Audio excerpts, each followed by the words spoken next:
गणेशଙ୍କ वंदना। जय जय दधि मंगल हे विघ्न राजा, जार प्रसन्न सिद्धि हुए सर्व कार्य।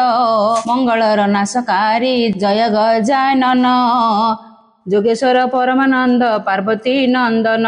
शंख चक्र पद्मधर श्रीदधि बावन, अमंगलर नाशकारी जय गजानन। महाब्रह्म लोकेश सिंधुरे मुख्य शोभा, अग्रपूजा सर्वदा वंदित सर्वदेवा। जय जय देवासुर सिद्धलंबोधर, जयतु सुदेव सर्वविघ्नहर। जयतु देव शरण रक्षण, जयतु देव प्रसन्न वदन। संग्राम रे बध जाहु लोहिला त्रिपुर, तोर बुद्धि बळे नाश होइला असुर। एळे बध कलु 60 सहस बरसे, आकाशरु साधु साधु करिले त्रिदशे। तोते बर देले प्रभु देव राजा, समस्त भुवने तेणु हेलु अग्र पूजा। जेउ दिन लेखा अनुकूल कले व्यास, लिखि नवाद से देले प्रभु विश्ववास। ग्रंथ को कविता कले आसी महामुनि, लेखन धरिलु तू ही शुभ जोग घेनी। गंगा जे जमुना सरस्वती तीनि नदी, संगम होइले राजा घाट तीर्थ वेदी। पश्चिम पारुषे अछि बांछा कल्पवट, पश्चिम मुखाधवल सरस्वती तट। से सिद्धि दाता विजय कले सेहि स्थाने, त्रिवेणी रे स्थान करी माधव दर्शने।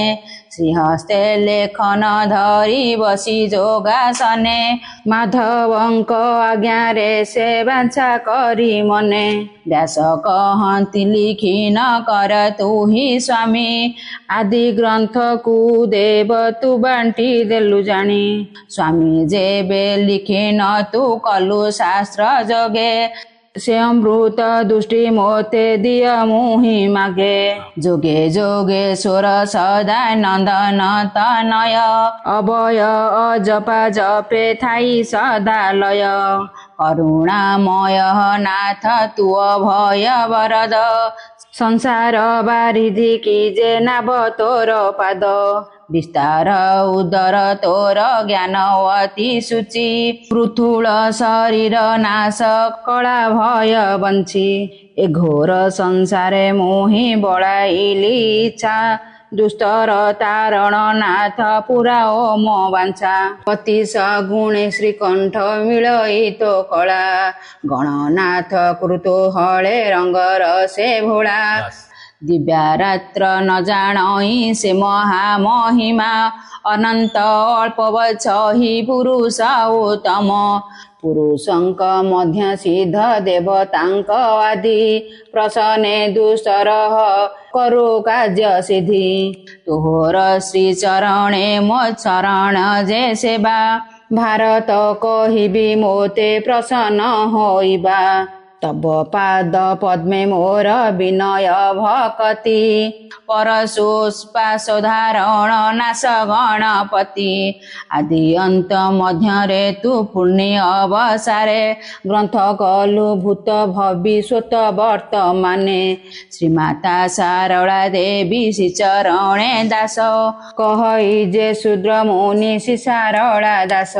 उत्तरे झंकड़ नामे अछि ग्राम खंडी, विजे तहि माहेश्वरी श्री सारला चंडी। महायोगेश्वरी से ही परम वैष्णवी, प्रत्यक्ष वरदायिनी परमा साधवी।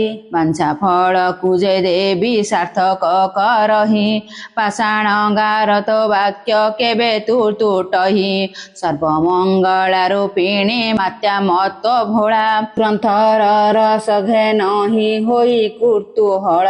सारला ଚଣ୍ଡୀ ସାକ୍ଷତେ ଅଟଇ ଭୈରବୀ ତାହାର ପୁତ୍ର ସାରଳା ଦାସ ମୁହିଁ କବି ସୁପ୍ରସନେ ଆଜ୍ଞା ମୋତେ ଦେଲେ ଶାକମ୍ବରୀ ଭଲ ତୁ ବିଳାସ ମହାଭାରତ ବିସ୍ତାରୀ ଶୁଣ ସୁଜ୍ଞ ବୁଧ ଜନେ କରି ଏକ ଚିତ ଜନ୍ମରୁ ମୂରୁଖ ମୋହି ନୁହଁଇ ପଣ୍ଡିତ ଏକଲୟ କରି ଏବେ ଶୁଣ ସାବଧାନେ ତ୍ରୁଟିବ ଦୁଷ୍ଟିତ ପାପ ନ ଛୁଇଁବ ମନେ।